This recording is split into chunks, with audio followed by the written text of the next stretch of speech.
Nearly every day, Wisconsin judges are deleting public records that show you what they're doing. So when it happens, when you're blocked from seeing government and how your government operates, watch Fox 6's investigator Amanda St. Hilaire experience firsthand. Hi, Judge. I think may have had a technical difficulty on my end. You're watching the beginning of a court hearing for now retired Milwaukee police officer Steve Van Erden. He's charged with operating a firearm while intoxicated on the job.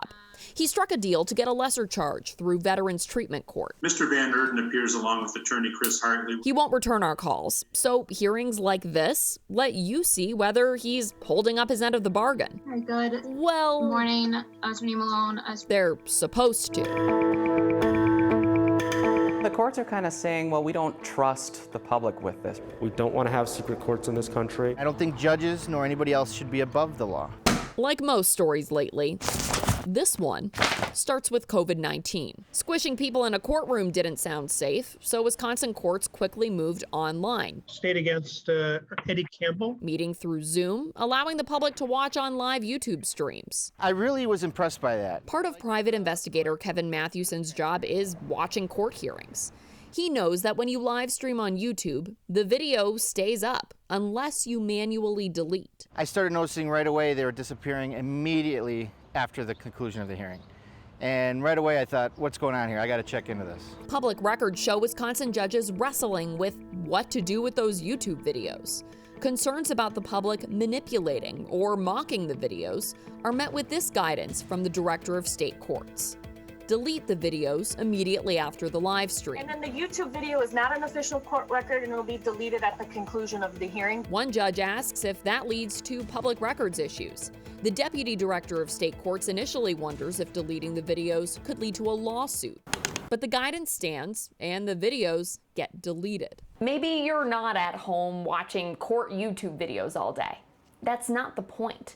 Wisconsin judges, many of whom you elect, are creating public records about how they do government business and then deliberately destroying them. I think that sends a message to other government agencies that, hey, if the judges can do it, certainly can we. And that's always a terrible attitude to take. We want to encourage transparency and accountability, and getting a look into court proceedings is one of the best ways to do that. Open records attorney Tom Kamenik and constitutional attorney William Sultan. This is a Zoom hearing being live streamed on YouTube. Say streaming court hearings was a good first step.